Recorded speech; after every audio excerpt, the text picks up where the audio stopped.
வெண்ணிலாவோட பிளானே பார்த்தீங்கன்னா, கண்மணிய கொலை பண்றதுக்கு தான். அந்த மாஸ்டர் பிளான வந்து என்ன பண்ணிடுறாங்கன்னு பார்த்தீங்கன்னா, அன்போட அம்மா வந்து கவனிச்சு பார்த்துடுறாங்க. இந்த அளவுக்கு இவ கீழ்த்தனமா போவா அப்படின்ட்டு நம்ம கனவுல கூட நெனச்சு பார்க்கலையே. இப்ப நம்ம என்ன பண்றது? எப்படியாச்சும் வந்து கண்மணிக்கு இந்த விஷயத்த நம்ம சொன்னா தான், அவனால உஷாராக முடியும் அப்படின்னு சொல்லிட்டு அவங்க என்ன பண்றாங்கன்னா, கால் பண்ணி பார்க்குறாங்க. அத வந்து கண்மணி எடுத்து பார்த்துட்டு அவங்க என்ன நெனைக்கிறாங்கன்னா, அடுத்தடுத்து வந்து அத வந்து கட் பண்றாங்க. கட் பண்ணிட்டு அவங்க நெனைக்கிற விஷயம் என்னான்னு பார்த்தீங்கன்னா, நம்ம ஃபோன் போடும்போதெல்லாம் கட் பண்றோம். அத கூட அவங்க புரிஞ்சுக்க மாட்றாங்க. அவங்க கூட நம்ம பேசல, விரும்பல அப்படின்ட்டு அவங்களுக்கு தெரியாதா என்ன அப்படின்னு நெனச்சுட்டு அவங்க என்ன பண்ணிட்டாங்கன்னா, ஃபோன கட் பண்ணிட்டு அவங்க பாட்டுக்கு சைக்கிள்ல போய்க்கிட்டே இருக்காங்க.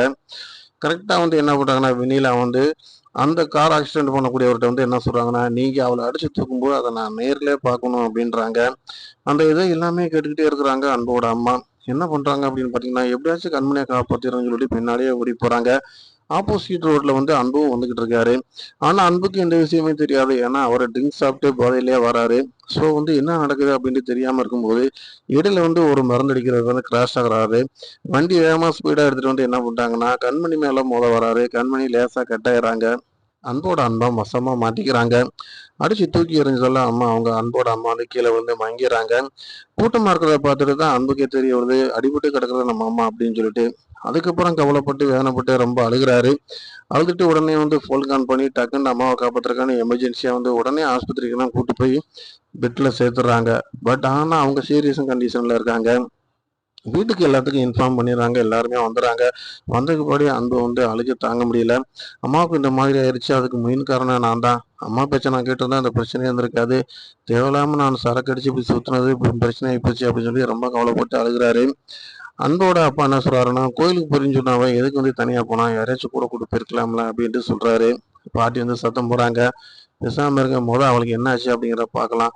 அத விட்டுப்புட்டு ஆளாளுக்கு ஒண்ணு சொல்லிட்டு இருக்காதீங்கன்னு சொல்லி, பாட்டி அந்த இடத்துல வந்து அன்போட அம்மாவ விட்டு குடுக்காம ரொம்ப போல்டா பேசுறாங்க. அன்பு மேல அவங்களும் பாசமா இருக்காங்க. அவங்க என்ன சொல்றாங்கன்னா, "போய் உங்க அம்மாவ நீ உள்ள போய் பார்றா" அப்படின்ட்டு டாக்டர்ட்ட வந்து அலோவ் வாங்கிட்டு, அன்பு மட்டும் வந்து ஆஸ்பத்திரிக்குள்ள அவங்க ரூமுக்கு வந்து அனுப்புறாங்க. அங்க போய் ரொம்ப அழுது கண்ணீர் வடிக்கிறாரு நம்ம அன்பு. அப்போதான் அவருக்கு தெரிய வருது, இந்த உலகமே நம்ம அம்மா தான். அம்மா தவிர நம்மளுக்கு யாருமே கிடையாதே. நம்மளுக்காக அதாவது தெய்வங்கள்லாம் வேண்டக்கூடிய இடத்துல வந்து அம்மா இருக்காங்க.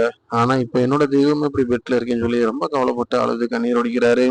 அவரோட மனசு முழுக்க முழுக்க வந்து அம்மா காயப்பட்டத வந்து அவரால தாங்கிக்கவே முடியாத ரொம்ப வேதனைப்படுறாரு. வெளியில என்ன பண்றாங்க அப்படின்னு பார்த்தீங்கன்னா எதுவுமே தெரியாதவங்கள, எதுவுமே நடக்காத மாதிரி வந்து என்ன பண்றாங்கன்னா, "என்னாச்சு மாமிக்கு? அவங்களுக்கு என்னாச்சு? அடிபட்டுருச்சா?" அப்படின்னு சொல்லி தெரியாதவங்கள கேட்குறாங்க. வீட்ல இருக்கவங்கலாம், ஆமா அவங்க போகும்போது அவங்களுக்கு ஆக்சிடென்ட் ஆயிடுச்சு அப்படின்ற மாரிலாம் சொல்றாங்க.